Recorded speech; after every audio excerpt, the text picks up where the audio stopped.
If you're joining us right now, this is a moment with a servant of God. Hanging out with this great man, I'm telling you, they've got the testimony and they're so good.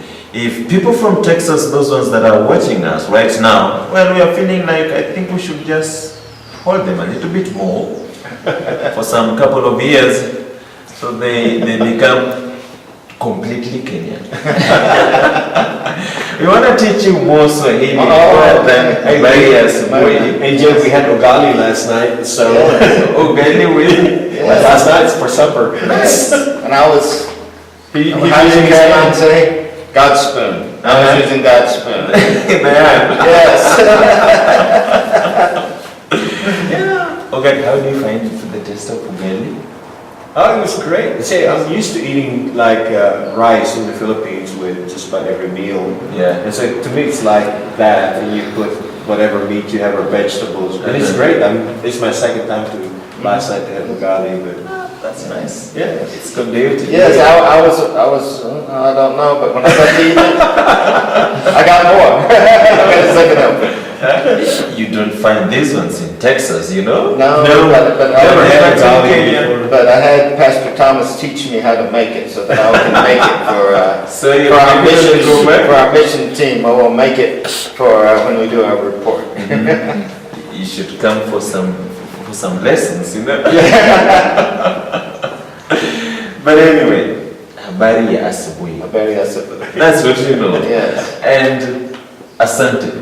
Asante. Yeah, asante. Asante sana. Well, you should stay a little bit more so that you know habari ya jioni. Evening. yeah, evening. Good evening. Yes. You know that? Yeah.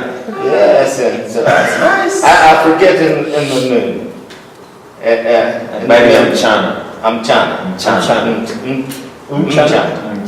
Mchana. Yeah. Habari ya mchana. Yes. Yeah. I forget that. Yeah. That's Bwana asifiwe. Bwana asifiwe. Then we answer amen. Amen. Asifiwe sana. Yani much. Be praised much. Yeah, or more. much. Yeah. Asifiwe sana. So you see, you should Please stay. You should stay. Okay. Yeah, you see, these guys are so great. And when you hear and you listen to their testimonies, I'm telling you, what does the text say? You like that? I like that. That's so nice, you know. This is a moment with the servant of God, a program that brings on board great men and women of God who have got their testimony. You know, when you see a servant of God standing before people and ministering to them, telling them how much God loves them, spreading the good news to the unreached, you know that indeed God has really dealt with them. You know, God has imparted them with that power, with that vigor, with that word, so that they'll be able to tell you more about the text.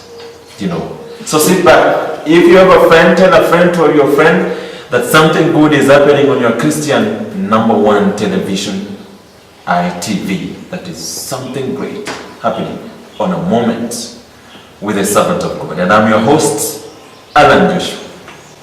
We've been talking about praying for our children. Yes.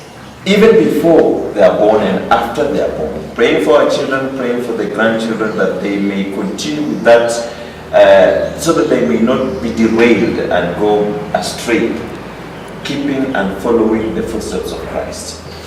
And Pastor, you've been telling us about your life together with your wife. You know, many people are like, I think if for the lack of words, fantasizing and say, I wish I had such a family. I wish I was the one. I wish I was you. You know, somebody's wishing like, you know. But, you know, maybe some people do go for marriage because maybe they are not ready or because of the emotions. So because they just like, I've met you, I know you, now I just want you, you know, like without following some other things. And along the way, they undergo some challenges which is so hard and impossible for them to go through. But we'll be talking more about that. Now, you know, getting a wife, having a family, then now the calling, the ministry, you know, the balancing of, I need to be with my wife, I need to be with my children, I I need to go solve some problems, the ministry things, go minister some other places, it is just a mystery, If somebody outside there listening and watching this program and saying that this is a man of God, he's supposed to come and minister to us. Then again, he's supposed to be a father to the family. He's supposed to be a husband. He's supposed to be a grandpa. It's like a whole load of work. But the grace is sufficient. Yes. It is. It is. Yeah, that's what the text says. That's what the text says. Yeah, St. Corinthians You'll chapter give- 12, verse 12. Yeah. He'll give you all you need Uh-huh. for godliness. Yeah. So the ministry, how did you realize your area of calling? I didn't have like a Paul's calling, where God struck me blind, fell out of my pickup truck and while I was driving. But it began with just a hunger. When I still remember, AJ, the first time I heard the Word of God in a church. Explained, not somebody's opinion, but the guy opened, just the pastor, just opened the Word of God and explained it. And I remember going home and talking to my wife. I said, I just understood the scriptures. And it meant so much, it touched my heart. And we kept going and going, and it just continued to build. And I would, by myself, and I used to travel a lot of different towns, I would take my Bible and study Bibles, and I would just read during lunchtime or when I'm by myself, and sometimes I'd pull over when I'm tired and I'd read. And when I was driving, I'd also subscribe to tapes, preaching tapes, like of John MacArthur. Yeah. I remember the first time I heard John MacArthur, I had to pull over. He was preaching from, I still remember, Matthew chapter 6, about the Lord's Prayer. He was preaching on two words, Our Father, and explained biblically what that means. And I was so amazed, and I sent for the whole series of tapes on the Lord's Prayer, or the Disciples' Prayer, and I devoured those tapes. And I just kind of like, the Lord gave me a hunger for His Word that to this day is not quenched. It just has gotten bigger. That hunger and the thirst has gotten bigger.